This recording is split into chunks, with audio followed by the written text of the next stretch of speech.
يو السلام عليكم، كيف الحال شباب؟ عساكم طيبين وان شاء الله بخير. مثل ما شايفين بعنوان المقطع، مواقف المتابعين المرعبه.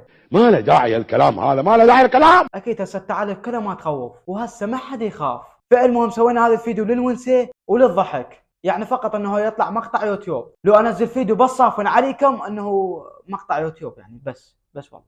المهم مقطع مثل ما شايفين بعنوان المقطع، مواقف المتابعين المرعبه. فمثل ما وعدتكم قلت لكم راح اسوي سلاسل المتابعين، يعني مواقف المتابعين، فضايح المتابعين، او اي شيء يخص المتابعين. فسويت اسئله المتابعين، وهسه مواقف المتابعين مرعبه. فراح نستمر على هاي السلسلات ان شاء الله. فمواقف المتابعين راح نسوي لها 4 اجزاء، وخلص ننهي الحلقه بكبرها، او ننهي الفيلم بكبره. وان شاء الله راح نطلع سلاسل اكثر تخص المتابعين. وبس والله اذا تريدون نكمل بهاي السلسله، خلينا نوصل هذا الفيديو 7000 لايك خلال 10 ايام. اي والله 7000 لايك. المهم اللي ما مشترك خليه يشترك، واللي مشترك خليه يحط لنا لايك. قبل ان نبدا باي شيء، هذا حساب الانستغرام عزيزي المشاهد، اتمنى من عندك ان تضيفنا حساب الانستغرام. هسه تقول لي ليش نضيفك؟ يا اخي هناك قاعد انزل اشياء تخص اليوتيوب، مثلا اسئله او مسابقات، فلا اريد من عندك انه هسه تضيفنا انستغرام. لا والله ما ابدي الحلقه الا تضيفنا انستغرام. ضفتني؟ حلو، كمل الحلقه. فالمهم حط لنا لايك، خلينا نبدا باول موقف. لا تنسى اللايك. ها شباب، خاف تكذبوني انه قاعد اصور المقطع الله وكيلك بالوحده بالليل. وانتم المقطع راح ينزل لكم العصر، فما راح نحس باي خوف. ناخذ اول موقف. والله مره كنت وحدي بالبيت وسمعت الصوت بالمطبخ، حلو، وبالاخير طلعت بزونه قطه.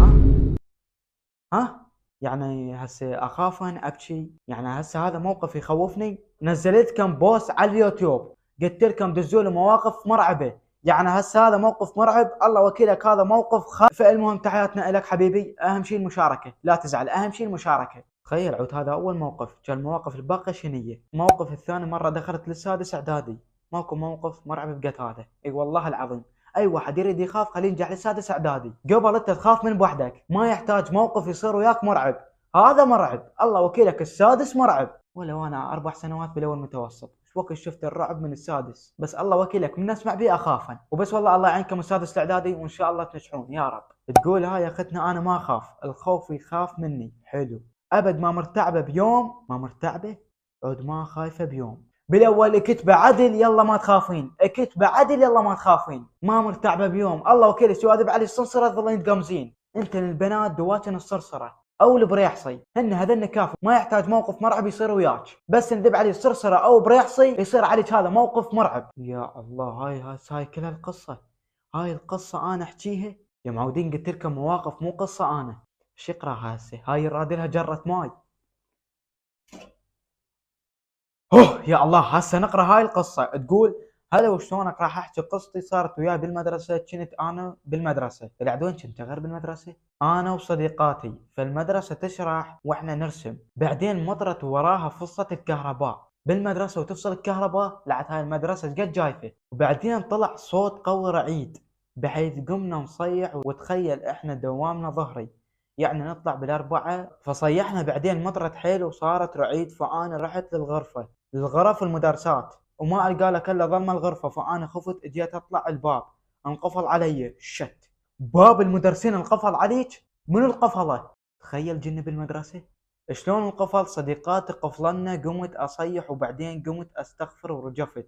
فبعدين اجت رعيد قوي في مدرستنا احترقت وانا محبوسه. فواحده من المدرسات اجت وفتحت الباب لي، وحمد الله ما بيها شيء، بس المدرسه احترقت. زين المدرسه ليش احترقت؟ السؤال يعني ما يسوى هاي القصه، خذت دقيقه من حياتي. المدرسه ليش احترقت؟ سؤال. شله غرض الرعيد بالحرق؟ وثاني شيء صديقاتي ليش قفلن الباب عليك؟ هسه ادري بك لحد الان قاعد تمشين وياهن وكانه ما صاير شيء. الله وكيل انا من عندك اعطيك 200 عام. لحد الان ما وصلنا للموقف المرعب، يعني مو ذاك الرعب. مره كنت سهرانه، ملاحظه بيتنا كبير مساحته 300 متر، فاحنا ما بيننا كله بانينا شويه منه. فاجن عندنا حديقه ورا بيتنا كبيره، فاحنا ما منظفينها، بس بيها الدجاج اللي مخلينها. فالمهم لمن كنت طالعه سهرانه، فقررت اطلع برا على المرجوحه مالتنا. فاول ما طلعت من الباب سمعت صوت طفل يبكي. المهم الساعه ب3 الفجر وانا خايفه حيل من الافلام الرعب وهاي الاشياء. فبعد هذا الموقف حرمت اطلع المرجوحه بالليل. الله وكيلك، هذن المواقف لو ادري ما مسوي الفيديو. يعني بربكم هذن مواقف كلها انا طلعت وانا طبيت وانا صوت طفل.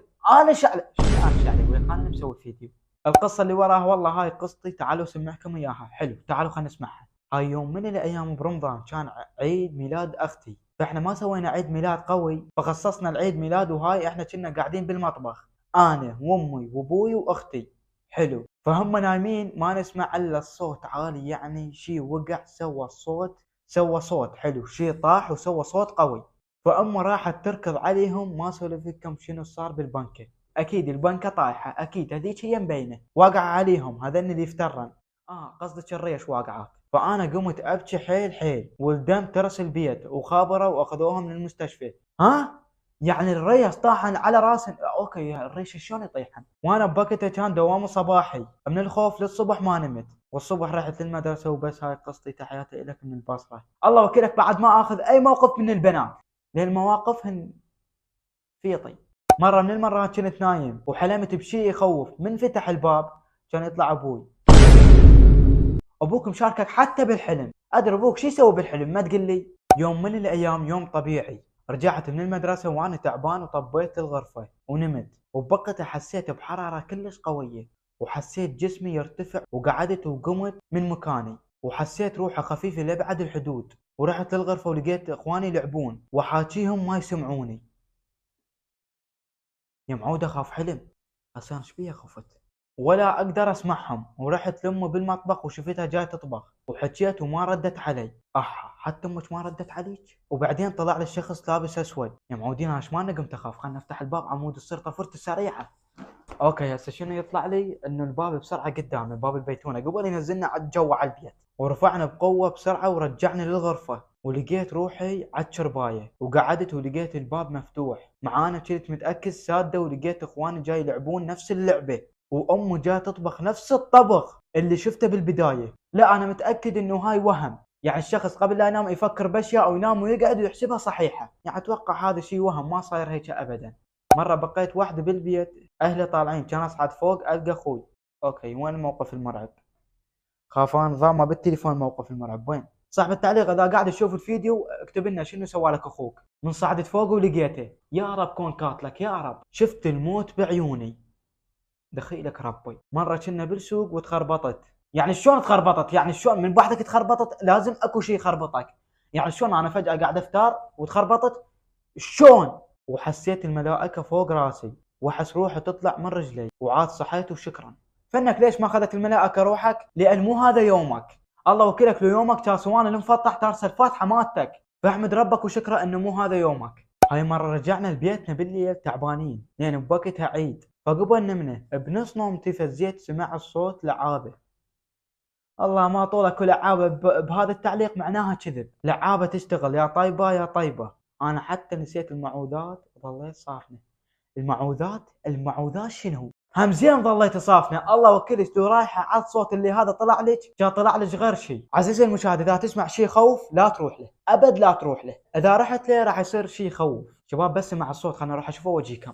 صدق كذي. مره من المرات كانوا اهلي نايمين كلهم، حتى اخواني، وانا بالليل ما اقدر انام، عندي ارق بالقوه، نام ارق. المهم الله يشافيك. وكانت الساعه بالثنتين بالليل، وسمع الصوت بالشارع مثل العرس. الساعه بالثنتين بالليل وعرس؟ سمعت صوت صريخ مره بصفنا جيراننا، وبعدها سمعت بالحمام، الحمام اللي نسبح بيه صاير بصف غرفتنا. المهم سمع الصوت شخص يمشي شلون الشبح. بس قريت آية الكرسي والحمد لله نمت، وقعدت وسولفت لاهلي على اللي صار. قالوا هذا الشيء يتخيل لك. يعني اغلب التعليقات اللي دازين هنا مال بنات. لا انا قلت بعد اي تعليق مال بنيه ما اخذ. الله وكيلك كل شيء ما قاعد افتهم من عندهن. الكل نايم بالليل واسمع صوت واحد يطبخ ويصفر ويضحك. اتوقع هذا اخوك الصغير قاعد يصفر ويضحك وانت خايفه. الموقف الاخير، مره شعلنا شمع بالصينيه وحطيناها بالاستقبال، فبقينا بس انا واختي بالاستقبال يم الشمعات، فالشمعات طفن وخلصن، بقين بس 3 شمعات. طلعنا من الاستقبال ورجعنا، من اجت الكهرباء لقيناهن مفتوحات الشمعات.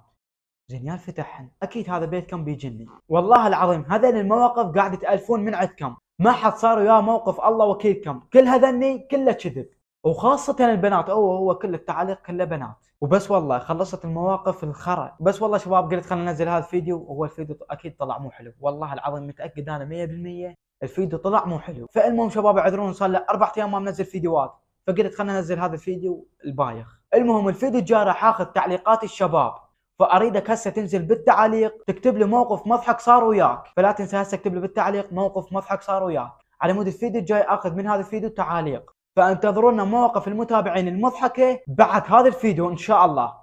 فالمهم شباب تقريبا صار لي 4 ايام ما ننزل فيديوهات، وانا وعدتكم انه قلت لكم كل 3 ايام كل 4 ايام انزل فيديو. فالمهم شباب وعد من عندي بعد كل 3 ايام كل 4 ايام انزل فيديو وبس والله.